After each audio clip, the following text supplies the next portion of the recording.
Welcome back students. आज से हमारा जो मॉड्यूल शुरू होने वाला है वो है लिसनिंग मॉड्यूल। अब तक हमने जो मॉड्यूल देखे that was speaking and writing as well as reading module. I hope आपने अच्छे खासे रीडिंग ब्लैंक्स अब तक सॉल्व कर दिए होगी।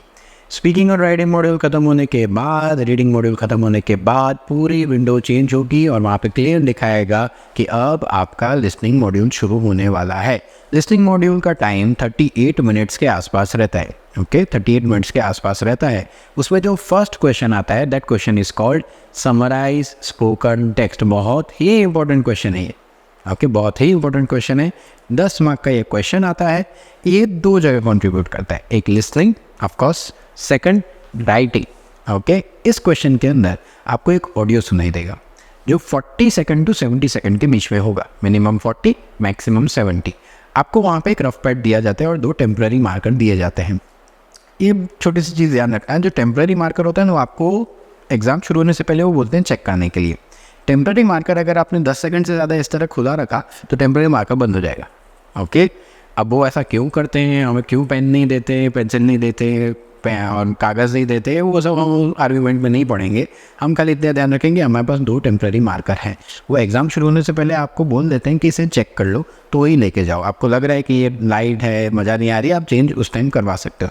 एग्ज़ाम हॉल में आप एंटर हो गए हो तो उस टाइम में आप याद करते हैं रीटेल लेक्चर स्पीकिंग का जो पोर्शन था तब टेम्पररी मार्कर यूज़ किया जाता है और उसके बाद सीख था अब समराइज स्पोकन टेक्स्ट में मार्कर यूज़ किया जाएगा। तो याद रखना रिटेल लेक्चर में आपने यूज़ कर लिया फिर ढक्कन बंद कर देना, क्योंकि ये क्वेश्चन आने में अभी तो उसके बाद 40 मिनट्स लगने वाली है।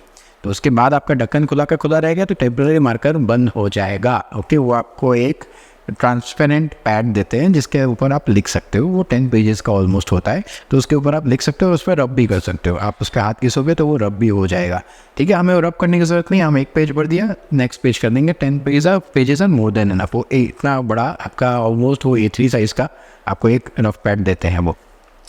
Talking about summarise spoken text. Summarise spoken text के अंदर आपको minimum 50 maximum 70 words, minimum 50 maximum 70 words लिखने के हैं। यानी आपको 3 से 4 सेंटेंसेस खुद से बना के लिखने के हैं कम से कम। वो सेंटेंस के अंदर आपकी स्पेलिंग मिस्टेक नहीं होनी चाहिए, आपकी ग्रामर मिस्टेक नहीं होनी चाहिए, आपको थोड़ी अच्छी वोकैबुलरी यूज़ करनी पड़ेगी और आपको कंटेंट से रिलेटेड कुछ लिखना पड़ेगा। इस तरह से कंबाइंड टोटल आपके 10 मार्क्स का उसका वेटेज है। एग्जाम में मिनिमम 1 आएगा, मैक्सिमम 2 आ सकते हैं। 2 आ गए तो उसका राइटिंग मॉड्यूल में वेटेज बहुत ज़्यादा होगा। ओके आई रिपीट, 2 आ गए तो उसका राइटिंग मॉड्यूल में वेटेज बहुत ज़्यादा होगा। एक चीज़ आपको बता देता हूँ, समराइज रिटन टेक्स्ट आपसे पूछता हूँ, समराइज रिटन टेक्स्ट किसका टॉपिक है? राइटिंग का। फिर ऐसे राइटिंग का। समराइज स्पोकन टेक्स्ट, देखो सुनने में दोनों सेम है पर दोनों बहुत अलग अलग है एक दूसरे से। समराइज रिटन टेक्स्ट में वर्ड लिमिट कितनी थी वो नीचे कमेंट बॉक्स में मेरे को लिख के बताओ।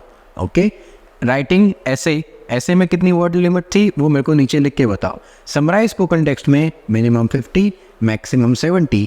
एग्जाम के अंदर समराइज रिटन टेक्स्ट, ऐसे राइटिंग या समराइज स्पोकन टेक्स्ट, तीनों में से कोई एक ही चीज़ 2 आएगी। ओके अगर आपके 2 समराइज रिटन टेक्स्ट आ गए तो ऐसे 1 और SST 1 ही आएगा। 2 ऐसे आ गए तो समराइज रिटन टेक्स्ट 1 आएगा, SST 2 आएगा। इसे हम शॉर्ट फॉर्म में SST बोलते हैं। SST अगर 2 आ गए तो आगे ऐसे और SWT आपका 1 ही आने वाला है, लेकिन 3 में से कोई एक चीज़ 2 आ सकती है। ओके इसमें अगेन जैसे मैंने बोला कितने भी अच्छी आपको इंग्लिश क्यों ना आती हो, मैं एक टेम्पलेट आपको प्रोवाइड करूंगा। अब वो टेम्पलेट यूज़ करके आना, आपका स्कोर आ जाएगा। ज़्यादा दिमाग मत लगाओ। ओके मैं बताऊंगा उस तरह से लिख के आ जाना। बहुत इजी है। लोग इसे कॉम्प्लिकेट कर लेते हैं कि यार मेरे को वर्ड्स कैच नहीं हो रहे, मेरी स्पेलिंग मिस्टेक हो गई तो। और है ना मार्केट में बहुत अजीबोगरीब टेम्पलेट चल रहे हैं। ओके हम उन टेम्पलेट्स पे मैं बिलीव नहीं करूँगा।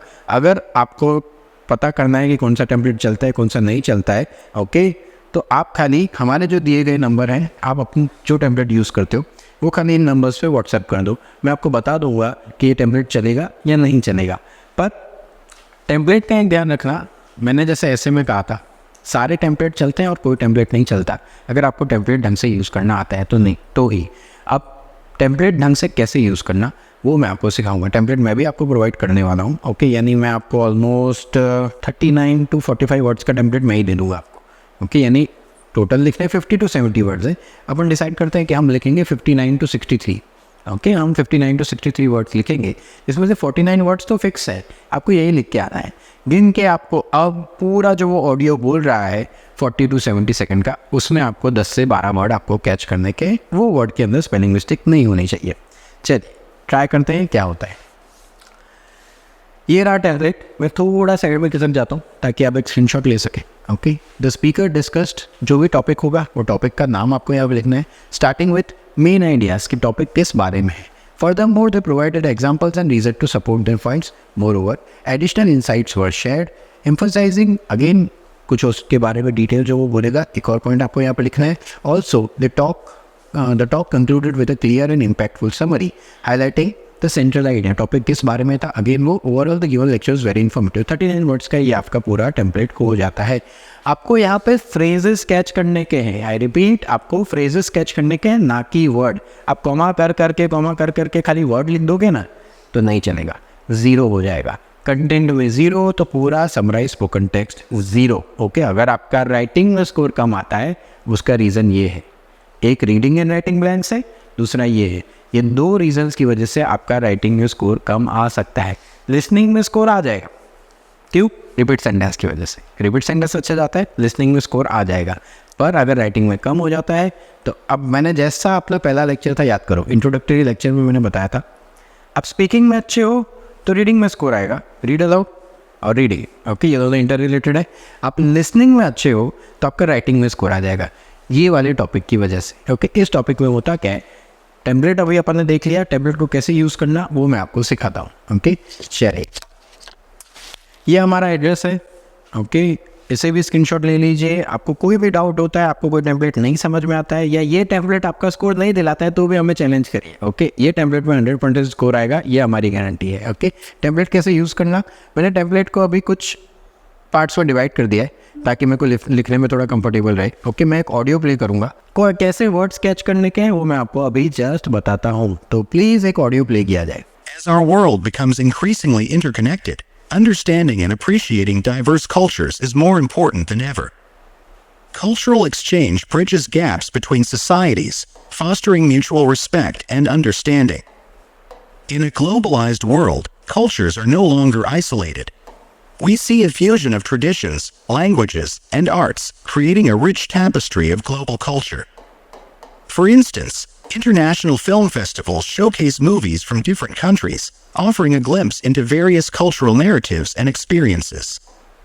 However, this exchange isn't without challenges. It's crucial to approach cultural interactions with sensitivity and respect, avoiding cultural appropriation and ensuring that cultural representations are authentic and respectful. Moreover, cultural exchange is a two-way street. It's not just about experiencing other cultures, but also about sharing our own. This reciprocal process enriches all parties involved, leading to a deeper global understanding and cooperation. Embracing cultural diversity in a globalized world is not just beneficial, it's essential. It allows us to see the world from multiple perspectives, promoting a more inclusive and harmonious global community. बहुत कुछ बोलेगा वो। Okay, आप जब तक आपको पता है कि आपको कैच इससे ज़्यादा करने कर लो, आपको रफ नोट इससे ज़्यादा वर्ड्स की बनानी है बना लो, पर लिखो उतना ही जिसकी स्पेलिंग के लिए आप श्योर हो। ओके, आपको कीवर्ड ढूंढना है। ओके, तो मेरे को इतना ही चाहिए था, जितना मेरी ब्लैंक्स फिल करे मेरे को इतना ही चाहिए था। मैंने एक एक वर्ड नहीं लिखा है, मैं अगर लिख दूंगा तो speaker present topic about culture, फिर स्टार्टिंग विथ फ्यूजन, फिर यहाँ पे इंटरनेशनल और वहाँ पे खाली ग्लोबल, नहीं आएगा स्कोर, क्योंकि सेंटेंस का कुछ मीनिंग सेट होना चाहिए ना, सेंटेंस का मीनिंग सेट होना चाहिए। तो मैं वही कीवर्ड या ऐसा ही एक वर्ड फ्रेज चूज़ करूँगा जिससे मेरा सेंटेंस पूरा हो सके। ओके, जिससे सेंटेंस मेरा पूरा हो सके, इस तरीके से वर्ड कैच करना, ना कि कॉमा लिख के। ये करके आप 52 वर्ड्स में लिख के आ जाओगे ना तो भी फुल स्कोर आएगा।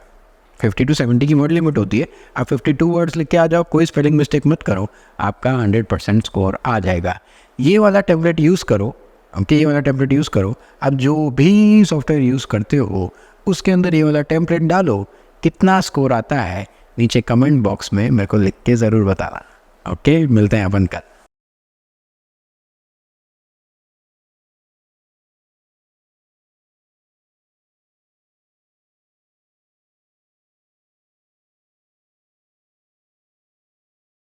Last month I published alongside my annual report a subject report on the development of citizenship in schools.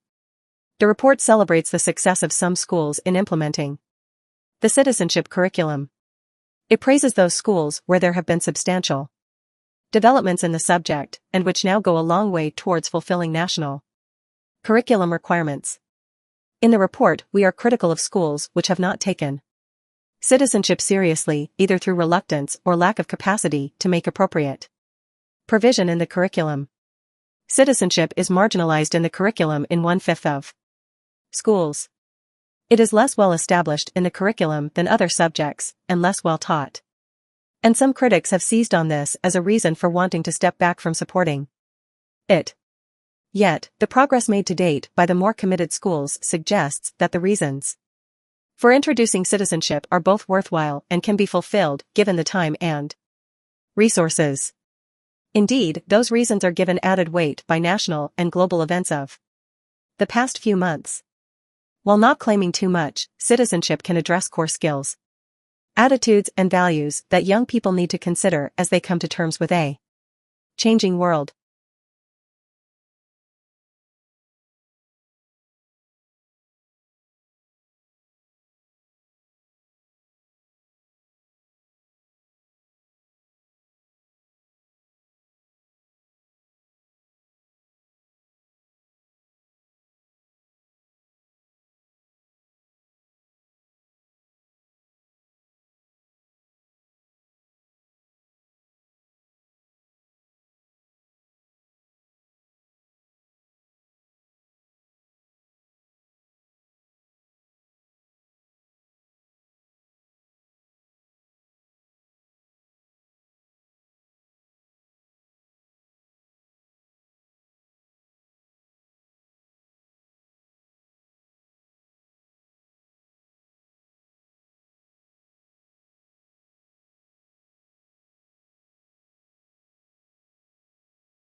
One of the most amazing things that's happened even in my lifetime is the prediction of cosmology. When I started out 40-odd years ago, we thought we knew that the universe began a Big Bang. Some people doubted even then.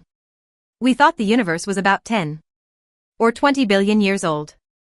But now, for really very sound scientific reasons, we can say that the universe did started in a Big Bang, and it's 13.8 billion years old. So it's not 14, it's not 13 because a decimal point in there, and that's a stunning achievement to know that. And we also know that the laws of physics that apply to tiny particles inside atoms also explains what happened in the Big Bang. You can't have one without the other. A very neat example of this is that when you apply nuclear physics, that kind of physics, to understand how stars work, you find out that the oldest star in the universe is about 13 billion years old. So there. Universe is just a little bit older than the stars. Fantastic. If we done it and counted in the other way around and said that the stars were older than the universe, we would say science we're in deep trouble. But it's not. Everything fits together, and we know how the universe began. We got to know how the way it is. The future that it suspects we don't know quite well what's going, but we got some ideas, which are as good as those ideas we had 40 years ago about how Big Bang happened.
So today we're going to finish talking about the fat-soluble vitamins.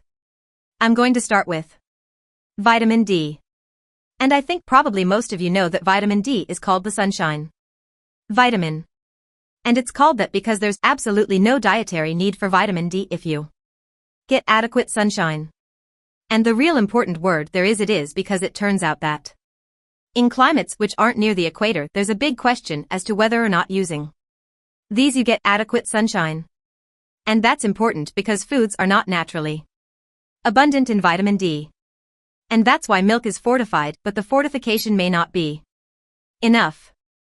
So again, just exposure to sunlight is adequate, no need for vitamin D. So vitamin D really isn't the vitamin, it's a prohormone. When human beings evolve, we evolved in tropical climates and ran around naked. There was plenty of skin exposure to sunlight. And so there was no dietary need for vitamin D.